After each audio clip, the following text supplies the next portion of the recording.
There are moments in history that never make the newspapers.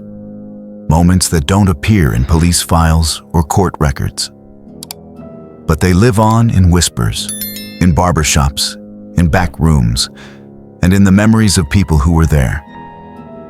This is one of those moments. In the early hours of a summer morning in 1948, Ellsworth Bumpy Johnson, the most powerful black crime figure in Harlem, faced a decision that could have ended a war or ended his life. What he chose to do that night stunned Harlem, silenced his enemies, and revealed a side of Bumpy Johnson few ever talked about. This story is based on historical accounts, street legends, and the culture of Harlem during Bumpy Johnson's reign. It's a story about power, yes, but more importantly, it's about the choice between vengeance and humanity, when no one is watching. To understand what happened that night, you first need to understand Harlem in the late 1940s, a place of profound contradiction, electric creativity, and dangerous undercurrents. Harlem was the cultural heartbeat of Black America.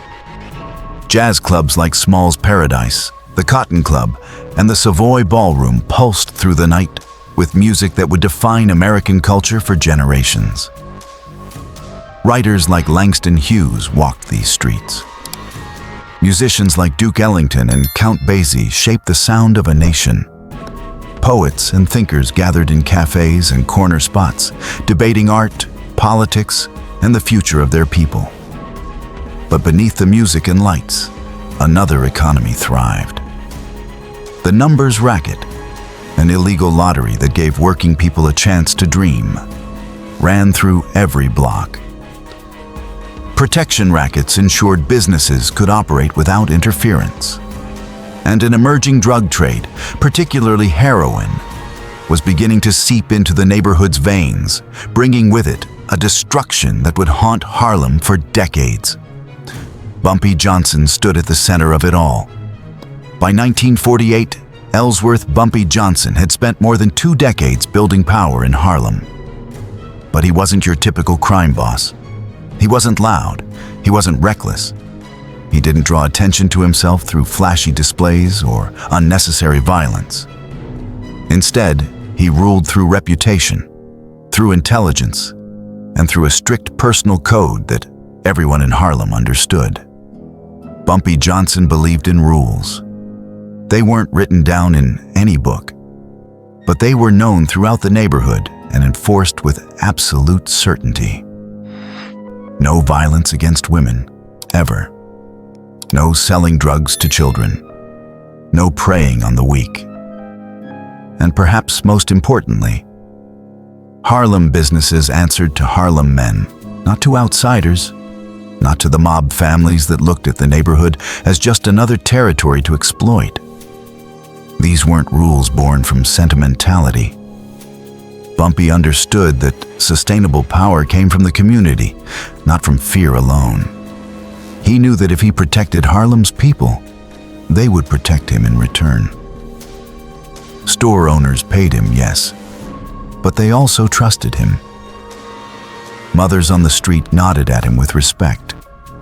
Children were warned to stay out of trouble, but they weren't afraid of him. They were afraid of disappointing him. That code earned him loyalty from thousands. It also earned him enemies. One of those enemies was a younger operator pushing aggressively into Harlem's territory in the late 1940s. Accounts differ on his real name. Records from that era are spotty, and street legends often blur the details. But in the oral history of Harlem, he is remembered as Sonny Mitchell, a man with ambition, dangerous connections, and absolutely no respect for the old rules. Sonny represented a new generation of criminal enterprise. He was tied to outside crews, people who saw Harlem not as a community to protect, but as a market to exploit. He saw heroin not as the poison that would devastate families, but as pure profit waiting to be extracted. And most dangerously, he believed that Bumpy Johnson's era was ending, that the old codes were obsolete, that power now belonged to whoever was willing to be the most ruthless. The tension between Bumpy and Sonny escalated through 1947 and into 1948. Territory was crossed, warnings were ignored, small confrontations turned into larger ones, money was lost, respect was challenged. And in the world these men inhabited, such challenges couldn't be ignored. Violence followed. There were beatings in the streets, threats delivered to families, businesses caught in the crossfire, the kind of chaos that made ordinary people lock their doors earlier and walk faster after dark. By the summer of 1948, everyone in Harlem knew one thing for certain. This conflict would not end peacefully. Wars like this never did. Someone would die. Probably several people would die. And the neighborhood would pay the price in blood and fear until one side surrendered or was destroyed. The question wasn't if the violence would escalate. The question was how far it would go. Just after 3:30 in the morning on a humid August night, Bumpy Johnson left Small's Paradise, one of Harlem's most famous night spots. The club had been alive hours earlier, packed with music and laughter and the kind of energy that made you forget the world outside. But now, in the dead space between night and morning, the streets were quiet. The city was resting, or at least pretending to. Bumpy walked alone, as he often did. He wasn't afraid of these streets. They were his streets, bought with decades of careful negotiation, strategic violence, and the reputation he'd built as a man who kept his word. He knew every alley, every corner, every spot where trouble could hide, which is why he noticed the sound immediately. A wet, broken gasp.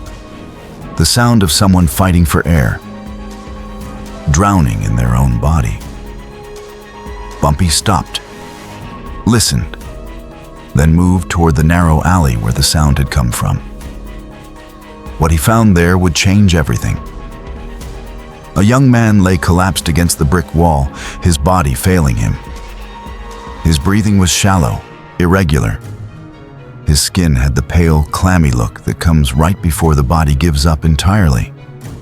Blood had pooled beneath him, though from what wound Bumpy couldn't immediately tell. The young man's eyes were half open but unfocused, consciousness slipping away. Bumpy had seen this before. Too many times. He knew what an overdose looked like. He knew what internal bleeding looked like. He knew the difference between someone who might be saved and someone who was already gone. This young man was somewhere in between. Then Bumpy noticed the ring. Gold, custom-made, engraved with initials that caught the dim light from the street. According to those who later told the story, Bumpy recognized that ring instantly. The young man wasn't just anyone. He was the son of Sonny Mitchell, the son of the man who wanted Bumpy Johnson dead, the son of the enemy who had been trying to destroy everything Bumpy had built. For several seconds that felt like hours, Bumpy Johnson stood absolutely still. The calculation was simple, almost mathematical. In the world he lived in, mercy was weakness. Enemies didn't get second chances because second chances got you killed. The young man dying in that alley was connected to violence against Bumpy's people, against Harlem's stability, against everything Bumpy had fought to protect. If Bumpy walked away, no one would blame him. The streets would call it fate, karma, the natural consequence of the life Sonny Mitchell had chosen for his family. Bumpy's own people would probably praise him for it. And the war that had been brewing would be over before it truly started, ended not by violence, but by convenient tragedy. It was the smart play, the safe play, the expected play. But Bumpy Johnson hadn't survived 3 decades in Harlem's underworld by always making the expected play. He had lived by a code longer than he had lived by fear.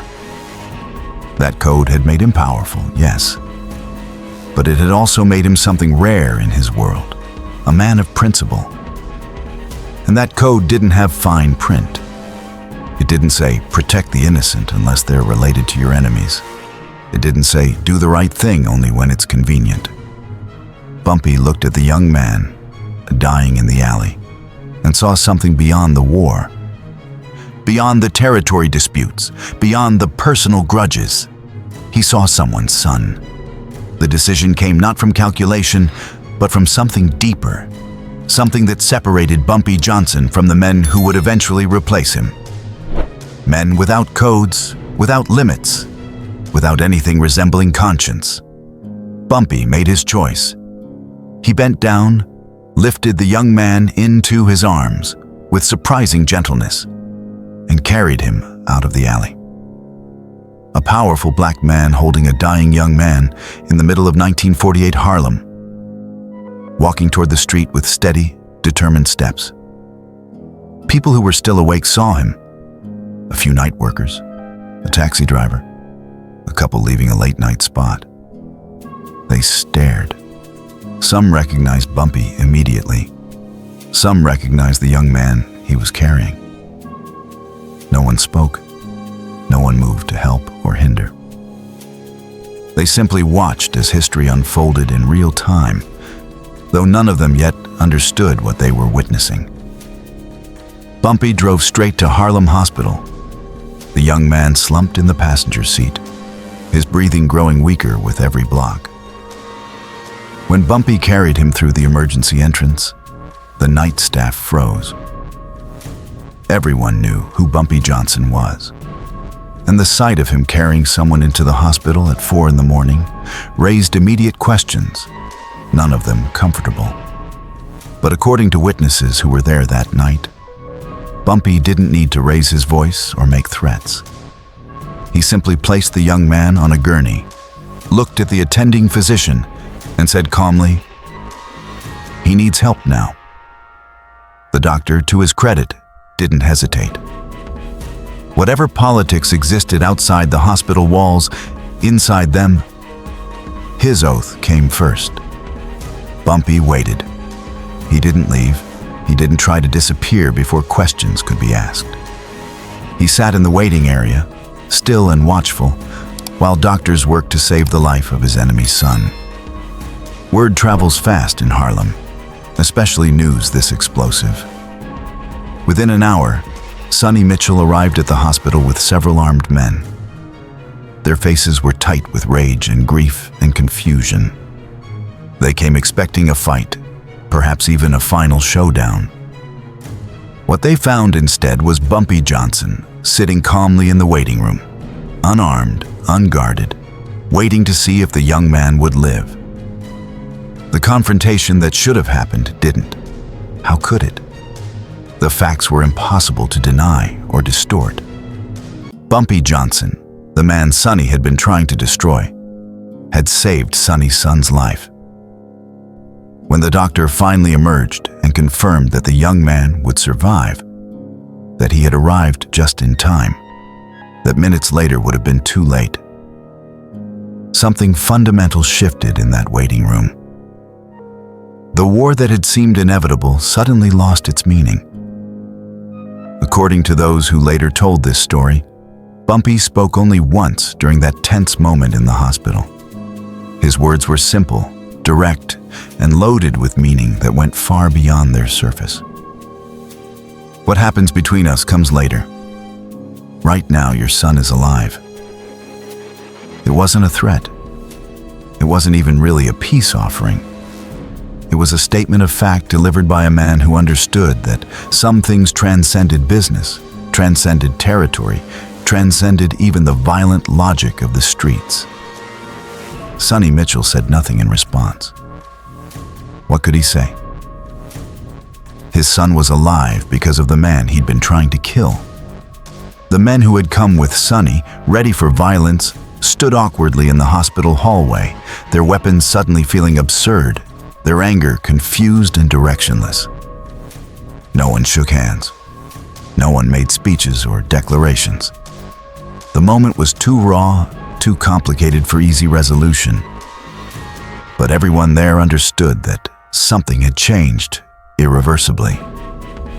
In the weeks that followed, the streets of Harlem noticed the difference.